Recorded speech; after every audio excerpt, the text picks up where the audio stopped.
देखिए, जब हम धर्म की बात करते हैं ना, तो धर्म की जो शुरुआत होती है, धर्म का जो आधार बनता है, वह करुणा से बनता है, दया से बनता है, प्रेम से बनता है। धर्म का ये प्लिंथ होता है, प्लिंथ। जो व्यक्ति हर प्रकार के हिंसा से मुक्त रहे, वही व्यक्ति धार्मिक हो सकता है। आप कहिएगा कि हम ये पाठ करते हैं, ये पूजा करते हैं, ये नमाज पढ़ते हैं, 5 बार की 10 बार की 15 बार नमाज पढ़ते हैं, इस सब से कोई फ़ायदा होने वाला नहीं है। ये वही बात हो गई कि जैसे पिताजी के सामने आप गलत काम करते हुए खड़े हो जाएं, सिगरेट पीते हुए पिताजी के पास खड़े हो जाएंगे, तो आप पिताजी के गुड बुक में रहेंगे क्या? गलत काम करते हुए अगर आप पिताजी के सानिध्य को पाना चाहेंगे, तो वो आपसे और नाराज़ होंगे। हम में से ज़्यादा लोग यही पाखंड करता है। 5 बार नमाज पढ़ा, आज जुमे का नमाज है, सब ठीक है, दुर्गा पूजा का पाठ कर रहे हैं, ये पाठ कर रहे हैं, सब ठीक है, चंदन लगा रहे हैं, कोई दिक्कत नहीं है। लेकिन जब आप बकरी, बकरा, गोश्त, मार काट, सब सत्यानाश। आप बहुत बड़े माइनस में चले गए, जीरो नहीं, आप बहुत बड़े ढोंगी हो गए। आपको बहुत ज़्यादा पनिशमेंट मिलेगा। बजाय कि अगर आप कुकर्म करते हो तो भगवान का नाम लेना छोड़ दो। आप ढोंगी हैं, आपके कारण लोग बिगड़ रहा है। आप जैसे लोग लोगों को अधार्मिक बना रहे हैं, आप पाखंडी हैं। दोनों काम नहीं हो सकता है। हंसना और गाल फुलाना संभव दोनों है। आपको एक त्यागना पड़ेगा। या तो आप धर्मात्मा बनिए, तो हिंसा को त्याग दीजिए, और अगर आप हिंसा को नहीं त्याग सकते हैं तो आप धर्मात्मा नहीं बन सकते हैं। हिंसा केवल मार काट से ही नहीं होती है, आपके वाणी में भी हिंसा है, आपके व्यवहार में भी हिंसा है, आपके स्वभाव में हिंसा है। हर प्रकार की हिंसा से आप अपने आप को जब तक मुक्त नहीं करेंगे, कृपानाथ,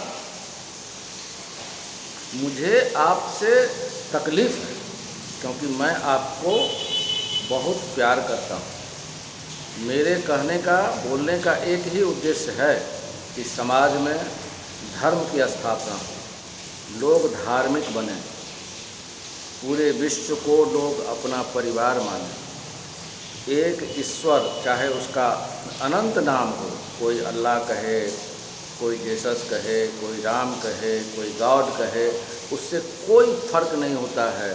वो एक का एक है, वो किसी पॉलिटिकल पार्टी का नेता नहीं है, उसको आप डिवाइड नहीं कर सकते हैं। He is not your political leader and he has not given him you a kind of patronage कि whatever you like, you wish, you do it and you will go to the heaven. ये सब बकवास है, ये सब पूरी कल्पनाएं हैं जो कुछ स्वार्थी लोगों ने अपने धार्मिक सत्ता को बनाने के लिए लोगों को बरगला के रखा है। ये आप सोच सकते हैं हमसे बेहतर।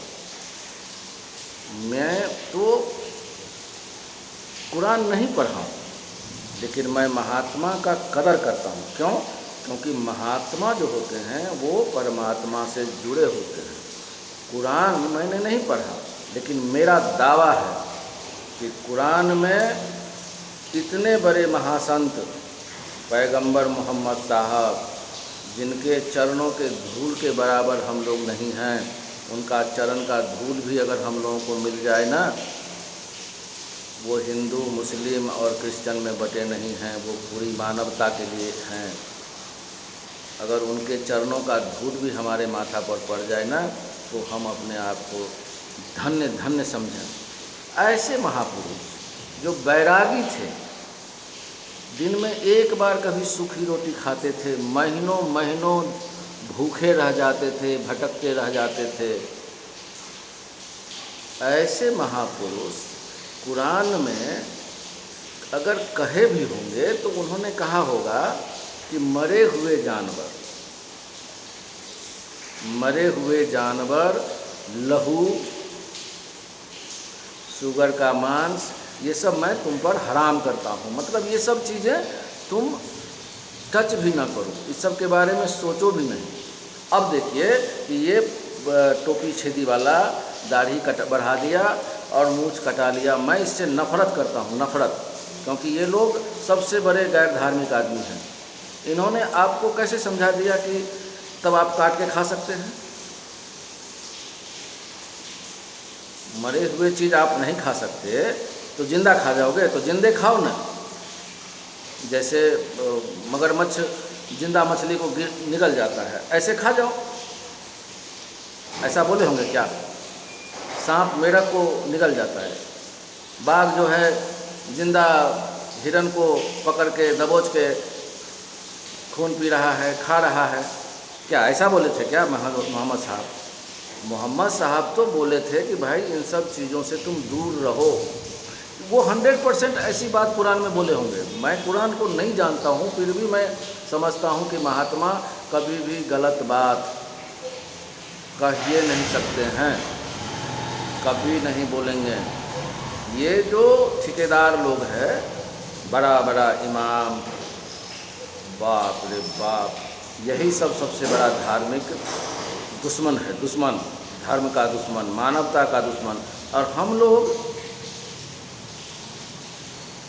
ऐसे दुश्मनों की व्याख्या सुन कर कि जैसे कि एक मजहब बना दिया, उसका एक भगवान अल्लाह बना दिया, हम सब मुस्लिम हो गए, हम ये करेंगे, नमाज़ पढ़ेंगे तो हम जन्नत जाएंगे, ये काफिर हो गया। आजकल हम टीवी यूट्यूब पर देखते रहते हैं, काफिर जन्नत जहन्नुम की आग में जलेगा,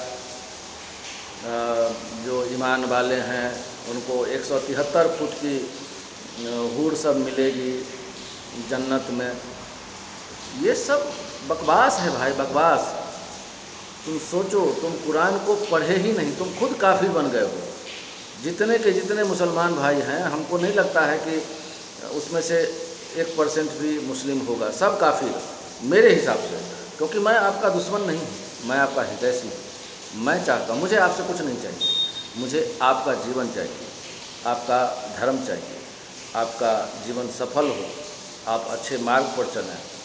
ईश्वर एक है, धर्म एक है, आप इस बात को समझें, विचार करके चलें। अपने धारणा को कंक्रीटाइज मत कर दीजिए कि जो किताब में कहा, किताब में जो कहा वो आपको पता ही नहीं है। किताब में ऐसा कहा ही नहीं गया है कि काट करके खाओ, उसको रेतते रहो और बिस्मिल्लाहिर्रहमानिर्रहीम करते रहो, छटपटाता रहेगा, उसका खून निकल जाएगा। आप साइंटिफिकली प्रूव करते रहते हैं कि ये गोश्त जो है बढ़िया टेस्टी होगा। अरे गोश्त तो टेस्टी होगा, लेकिन तेरा कर्म कितना खराब होगा इसका तुम अंदाज़ा लगा रहे हो? कसाई बन कर के एक दूसरे को मांस परोस रहे हो, खिला रहे हो। भाई मैं तुमसे प्यार करता हूँ, मैं चाहता हूँ कि तुम गलत लोगों की बात में मत आओ, अच्छा बनो, धर्म को समझो। ईश्वर एक है, धर्म सबका एक है, हम सब एक हैं। जितने महापुरुष बोले हैं, सारे महापुरुष हम सब के अपने हैं। आपका हित हो, मैं यही कामना करता हूँ। इसीलिए थोड़ी मुझे गुस्सा आती है। आप गलत लोगों के पचड़े में मत पड़िए, आप अच्छों से बात करिए। गुरु बहुत ज़रूरी है, परंतु गुरु मिलना असंभव है आज की तारीख में, क्योंकि सारे के सारे लोग धन के पीछे पड़े हैं, सत्ता के पीछे पड़े हैं। ये लोग अपने ही मन रूपी महिषासुर के चक्कर में पड़े हैं। ये आपको कहाँ से धर्म समझा सकते हैं? धर्म आपको अब खुद अपने विवेक से समझने की जरूरी है, आवश्यकता है। धर्म की शुरुआत ही अहिंसा से होती है। धर्म की शुरुआत ही प्रेम से होता है। धर्म की शुरुआत करुणा से होती है, दया से होती है। दया धर्म का मूल है, पाप मूल अभिमान। कबीरा दया न छोड़िए, जब लगे घट में प्राण। जय हिंद।